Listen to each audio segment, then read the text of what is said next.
આજના પહેલા સમાચારની વાત કરીએ તો ગુજરાતમાં વરસાદનું જોર ઘટ્યું છે અને હવામાન વિભાગની આગાહી અનુસાર રાજ્યમાં 7 દિવસ છૂટો છવાયો વરસાદ પડી શકે છે, જ્યારે ખેડૂતોને લણણી અને પાકને સંભાળ લેવા માટે આ સારો સમય માનવામાં આવી રહ્યો છે।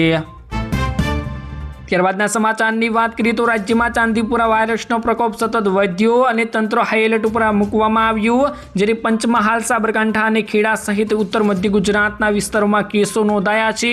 સંક્રમિત જિલ્લાઓમાં આરોગ્ય વિભાગ દ્વારા ડોર ટુ ડોર સર્વે હાથ ધરીને દવાઓનો છંટકાવ કરી સઘન તપાસ હાથ ધરવામાં આવી છે। આગળ વાત કરીએ તો સોના અને ચાંદીના ભાવમાં ભારે ઉથલપાથલ જોવા મળી। બુલિયન માર્કેટમાં 24 કેરેટ સોનાનો ભાવ પ્રતિ 10 ગ્રામ ઉપર 1,41,300 રૂપિયે પહોંચ્યો છે, જ્યારે બીજી તરફ ચાંદીના ભાવની વાત કરીએ તો પ્રતિ કિલોએ 2,18,000 રૂપિયા નોંધાયો છે, જેનાથી ખરીદદારોમાં મોટી ચિંતા વધી છે।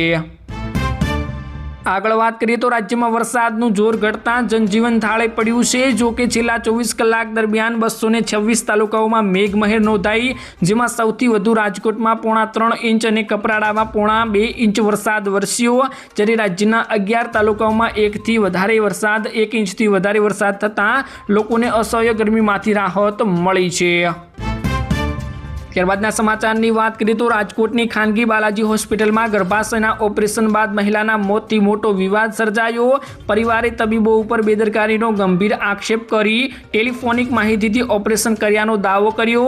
તબિયત લડથડતા ઓલમ્સ હોસ્પિટલ ખસેડાયાના દર્દીનું મોત થતાં અત્યારે પીડિત પરિવારને પોલીસ મથકે અરજી આપી કડક કાર્યવાહીની માંગ હાથ ધરી છે। ત્યારબાદના સમાચારની વાત કરીએ તો દેશભરમાં પેપર લીક વિવાદ વચ્ચે શિક્ષણ ક્ષેત્રે મોટો ખુલાસો થયો।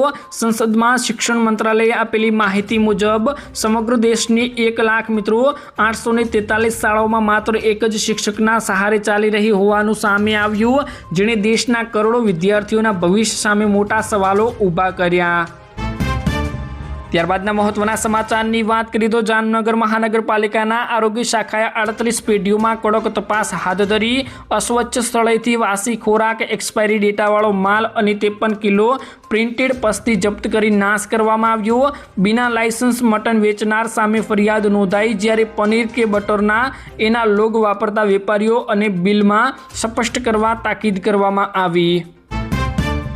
આગળ વાત કરીએ તો સુરતમાં ખાડીપુરથી થયેલા નુકસાન અંગે સાંસદ મુકેશ દલાલે મોટું નિવેદન આપ્યું। તેમણે ખાડીપુરથી માનવ સર્જિત દબાણો અને ભૌગોલિક ફેરફારોનું પરિણામ ગણાવ્યું। તમામ 7 ખાડીઓમાં વિગતવાર અભ્યાસ કરી કાયમી ઉકેલ માટે વિશ્વવૃત્ત DPRની તૈયારી કરવામાં આવશે, તેમજ પ્રજાનો રોષ વ્યાજબી હોવાનું સ્વીકાર્યું।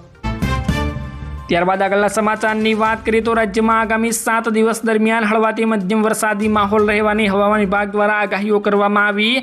આજથી રાજ્યમાં ભારે વરસાદનું જોર ઘટવાની શક્યતાઓ છે। જો કે 4 દિવસ વરસાદી સિસ્ટમ સક્રિય હોવાથી અનેક વિસ્તારોમાં છૂટાછવાયા વરસાદી ઝાપટા ચાલુ રહેશે। આજે કચ્છ, સૌરાષ્ટ્ર અને ઉત્તર ગુજરાતના 13 જિલ્લાઓમાં યલો એલર્ટ જાહેર કરવામાં આવ્યું। વેલમાર્ક લો પ્રેશર હવે સાયક્લોનિક સર્ક્યુલેશનના પરિવર્તન થતાં તેની અસર નબળી પડી ગઈ છે। સાથે જ દરિયામાં પવન અને મોજા ઉછળવાની શક્યતાને ધ્યાનમાં રાખી માછીમારોને આગામી 2 દિવસ સુધી દરિયો ન ખેડવા સૂચનાઓ પણ આપવામાં આવી છે। તો બસ મિત્રો, આજના આ વિડીયોમાં આટલું જ હતું। મળીશું એક નવા વિડીયોની સાથે। ત્યાં સુધી વિડીયોને એક લાઇક કરી ચેનલને આવા વિડીયો જોવા માટે જરૂરથી સબસ્ક્રાઇબ કરી દેજો।